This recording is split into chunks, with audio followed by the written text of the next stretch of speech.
I knew time was short, the minute I looked to the sky that Monday night, and I saw above the heavens raining down.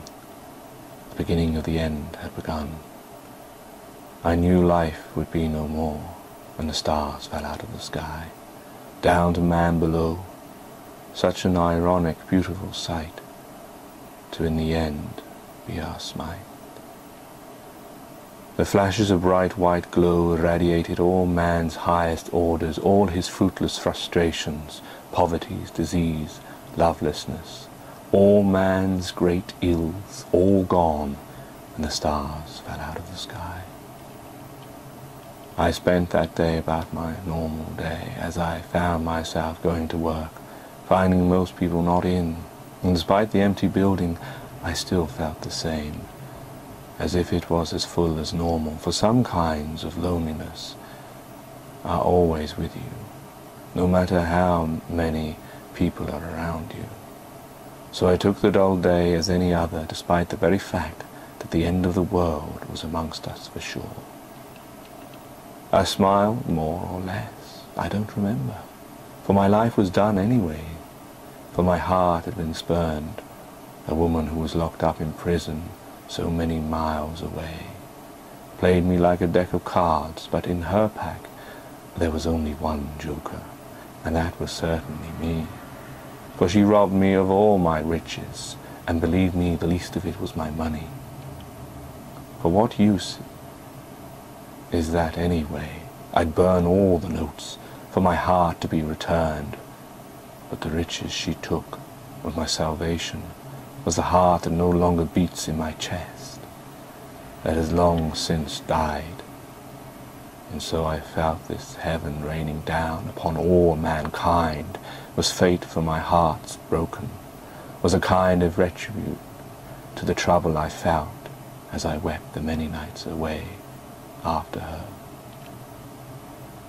She was put behind bars, not for the cruel crime she committed against me, for man in this age, and many before and after, if he indeed had any poison upon, cared not for the treachery women play on man's minds, souls, lives, and hearts. For that is the nature of the war of attraction, is the sport of love, made many by those who with singularly beating hearts.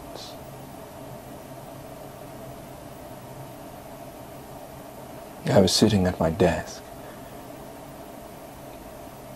its papers, an empty photo frame, no photo, much the same as the vision in my mind.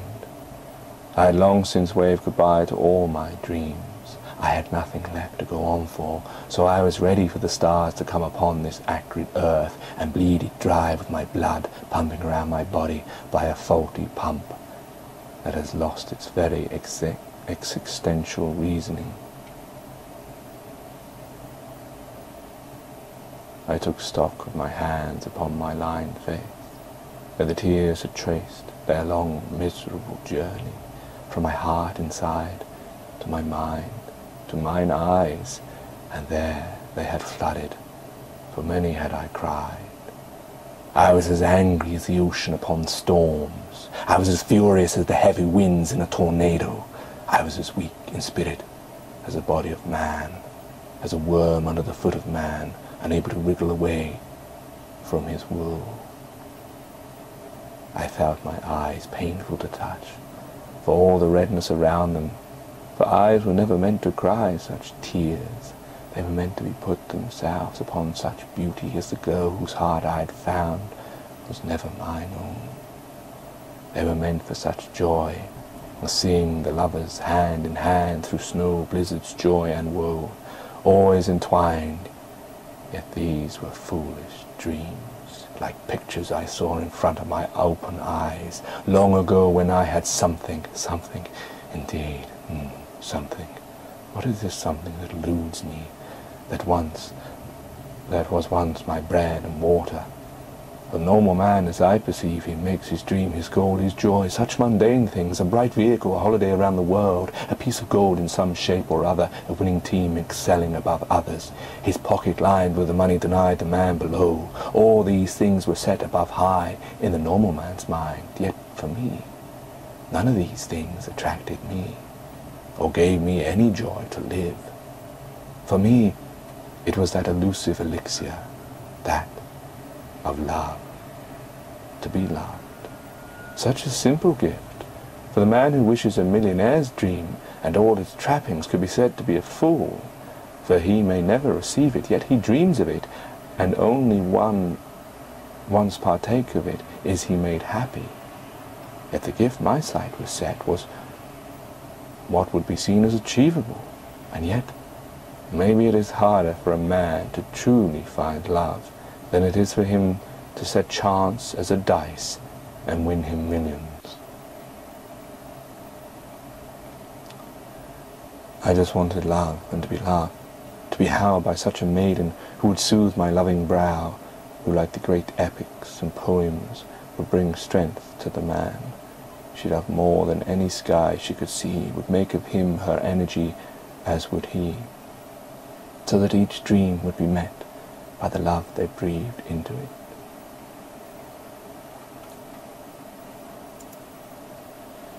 Love is the peace of mind I pine for, yet all too often I found it was at hand's reach, only for it to be snatched away, and it to be forever gone. I left my table with such thoughts, and clocked my card out, and my coat tails flying behind me in the wind of my movement. I walked down the long corridor to the double doors, to the world beckoning outwards, and like a mighty warrior I met the world, with its foreboding doom, as if it was to make battle with all that was known. I strided like an emperor through the long park, through Mother Nature's beauty to the lonely roads and houses, abandoned as men and women fled for a safe place, yet their fate set, as all the stars would fall and wreak upon all mankind one and true.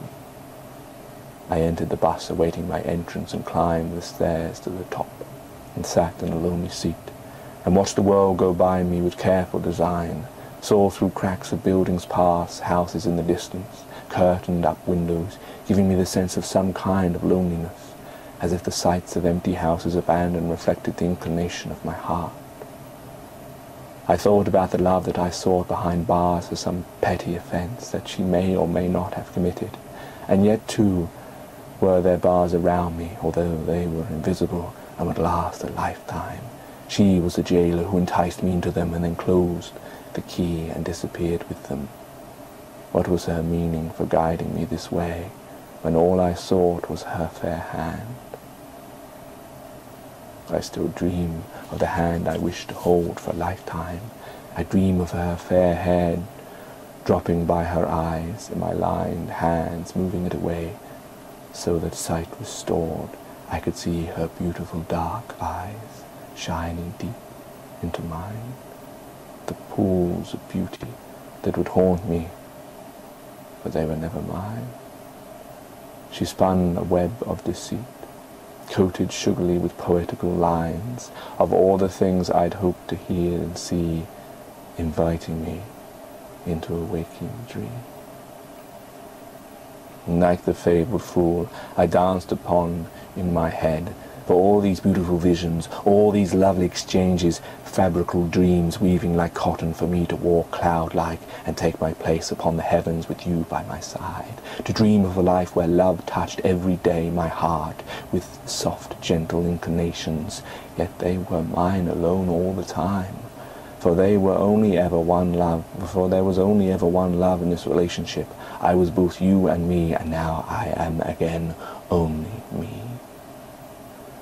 I sat playing with the cold dinner I had prepared as the news reported the minuscule moments of the stars' descent from the firmaments to the hard ground below, with scientific explanation of the gravitational pools disturbed by dying suns exploding and weakening their grip, till one by one it had led to this momentous moment of beauty that would see all the universe in one time light up like a tinderbox, and all its fuel would be the lives of mankind. All his dreams and aspirations would be lit up one final time in a white-hot ball of universal expanding flame till it petered out to the utter dense darkness, and no matter would be. I took to the streets. Lonely I stood as a lamplight singly shone down upon me amongst the dull streets and lightless houses, and above I looked, as I saw the stars from all directions descend, and I took a deep breath and closed my eyes, and I looked upon you. For even if you were against me, and never the love I so needed, I still only had your memory, and this time to give me strength, as the stars fell out of the sky and took away all my pain.